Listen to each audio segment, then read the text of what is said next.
Assalamualaikum warahmatullahi wabarakatuh. Halo semuanya, kita berjumpa lagi di channel NLP Spiritual Motivasi dengan saya Ahmad Fatahillah. Dan pada video kali ini adalah membahas tentang bagaimana cara melunasi hutang dengan cepat. Nah, sebetulnya tema ini sudah pernah saya bahas di video saya sebelumnya yang ini. Namun pada kali ini ada sedikit tambahan yang tidak kalah pentingnya. Sebetulnya dari video saya yang sebelumnya itu sudah cukup bagus untuk bisa mengatasi masalah hutang. Tetapi ada satu lagi yang terbesit di dalam mental saya. Bila mana seseorang bisa mempraktekkan cara ini, insya Allah dalam waktu dekat ataupun lambat bisa melunasi hutang-hutangnya dengan sangat baik. Simak terus.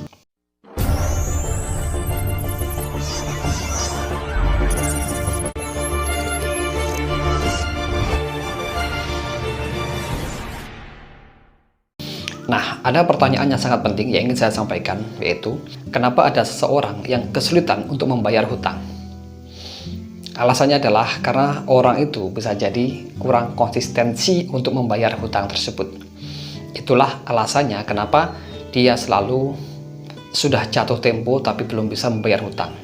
Atau bahkan ditekan oleh si pemilik uang yang dihutangi itu, sampai dia nangis-nangis atau minta kelonggaran waktu, sampai akhirnya hutang lagi ke sana kemari untuk membayar hutang kepada orang yang dihutangi itu. Gali lubang tutup lubang, seperti itu istilahnya.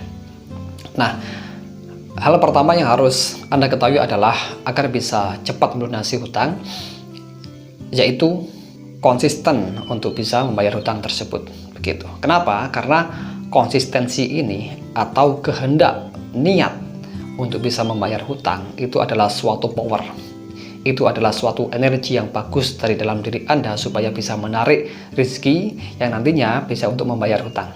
Begitu. Nah, ada sebuah hadis yang sangat menarik. Barang siapa yang mengambil harta manusia untuk berhutang dengan niat konsistensi membayarnya, maka Allah yang akan membayarkannya. Nah, artinya apa? Allah akan membantu orang tersebut melalui mekanisme alam semesta untuk menghadirkan lebih banyak rezeki kepada orang tersebut agar bisa membayar hutang-hutangnya itu. Sedangkan barang siapa yang mengambil harta orang lain untuk berhutang tapi tidak punya konsistensi, nggak punya niat untuk membayarnya, maka Allah akan merusaknya. Nah, hadis riwayat Bukhari. Maksudnya apa kalimat yang terakhir barusan?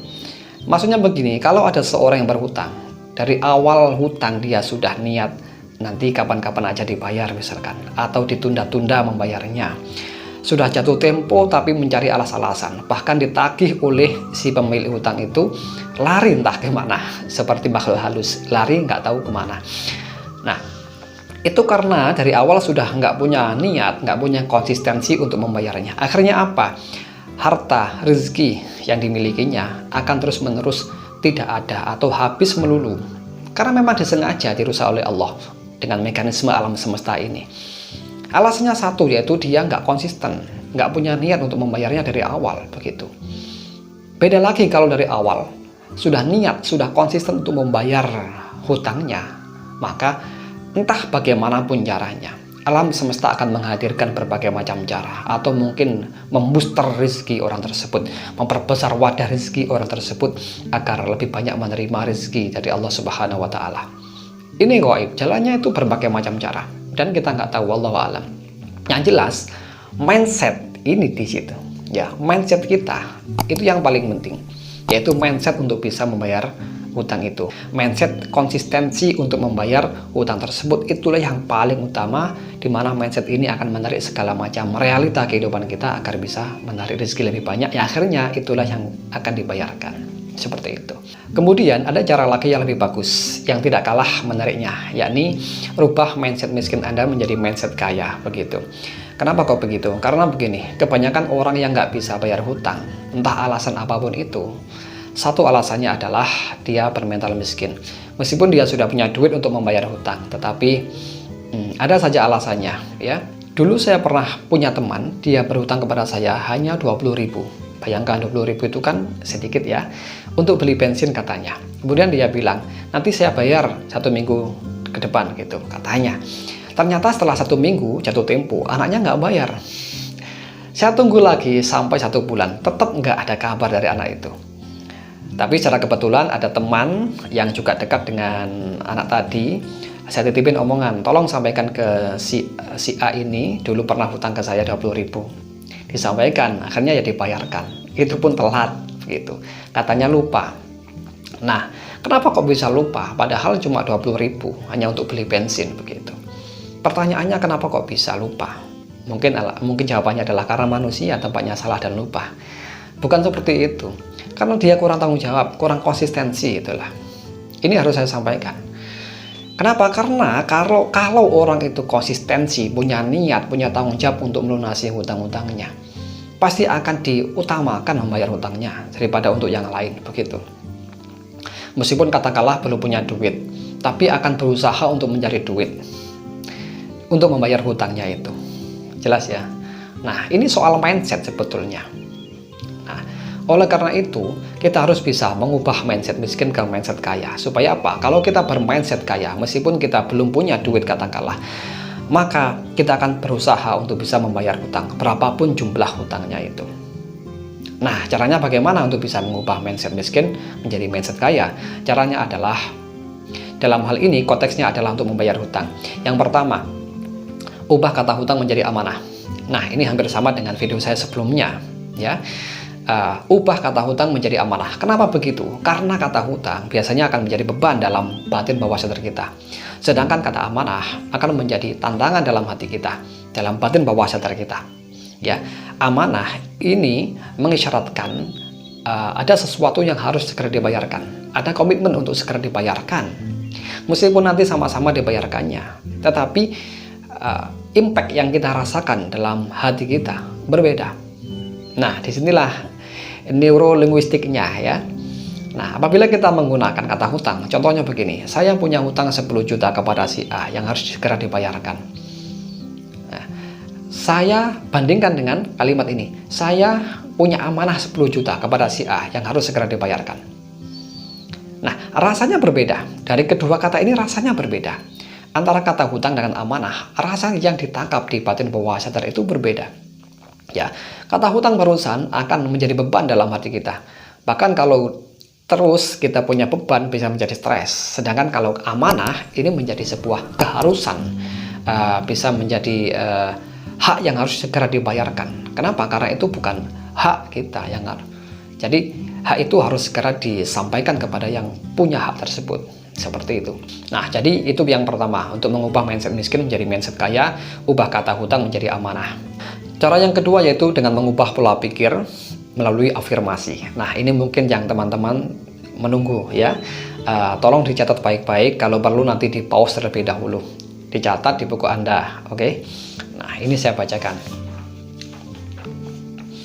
Mulai hari ini dan seterusnya, amanah-amanah saya adalah jalan untuk membuat aliran rezeki saya semakin deras kepada diri saya. Saya ulangi lagi. Mulai hari ini dan seterusnya, amanah-amanah saya adalah jalan untuk membuat aliran rezeki saya semakin deras kepada diri saya.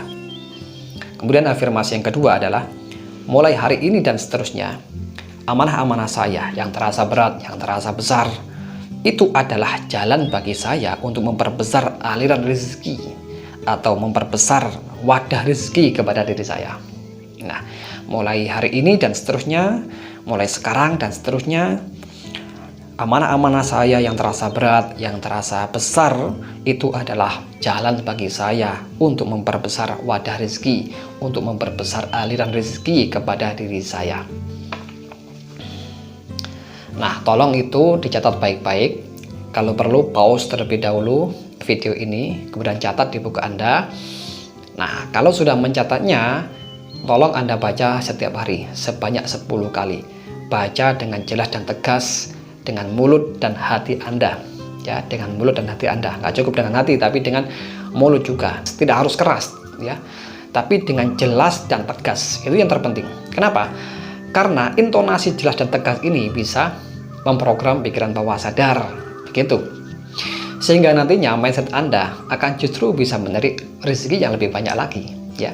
Nah, insya Allah dengan cara-cara ini, dalam waktu dekat ataupun lambat kita bisa melunasi hutang-hutang dengan baik. Asalkan apa? Yang pertama tadi, hutang diubah menjadi amanah. Itu tolong diterapkan ya. Kemudian ucapkan dengan jelas dan tegas afirmasi yang barusan saya sampaikan itu setiap hari ya. Kemudian muncul pertanyaan, bagaimana kalau hutang kepada pinjaman online dan sudah jatuh tempo? Harus segera dibayarkan sedangkan uang belum ada, meskipun sudah menerapkan cara-cara barusan. Solusinya gimana? Nah, karena hutang ini adalah amanah yang harus segera dibayarkan. Apalagi pinjaman online, biasanya kalau sudah jatuh tempo akan terus menekan, bahkan menterornya, atau bahkan dijelek-jelekkan kepada orang lain begitu ya kan. Nah, solusinya yang paling utama adalah Anda harus berani mengambil resiko yang lebih ringan, yaitu dengan cara menjual barang-barang yang berharga, misalkan emas, misalkan HP mungkin kalau ada lebih dari satu, atau menjual motor kalau ada lebih dari satu, atau menjual mesin cuci, menjual televisi, kulkas, dan lain sebagainya. Dimana ketika Anda menjual barang-barang tersebut, Anda masih bisa bertahan hidup. Contohnya Anda menjual televisi. Tanpa televisi Anda masih bertahan hidup kan. Contohnya lagi, Anda menjual lemari es, atau menjual mesin cuci, atau menjual emas mungkin, menjual jam tangan. Tanpa semua itu Anda masih bisa bertahan hidup. Kenapa? Itu adalah resiko yang lebih ringan daripada Anda terus-menerus diteror oleh peminjam online. Seperti itu ya. Nah, atau mungkin menjual rumah kalau perlu. Terus bagaimana? Tinggal di mana? Ya tinggal di masjid mungkin, atau tinggal di rumah teman, tinggal di rumah keluarga. Ya bagaimana lagi? Terus kalau nggak punya apa-apa gimana? Ya harus memulai dari nol lagi, berusaha dari nol lagi untuk bangkit dari keterpurukan. Karena itu sudah resikonya berhutang, apalagi berhutang kepada peminjam online, pinjol. Nah, asalkan tidak menjual kehormatan. Sorry, itu hanya berguru saja. Beda lagi kalau misalkan Anda punya uang, tentunya Anda nggak perlu diteror. Anda punya usaha, misalkan Anda punya penghasilan, di mana dari penghasilan ini Anda bisa membayar hutang kepada orang lain. Nah, ini beda lagi ceritanya. Tapi kasusnya tadi, Anda nggak punya usaha, mungkin pekerjaan penghasilannya pas-pasan, begitu. Ya itulah caranya.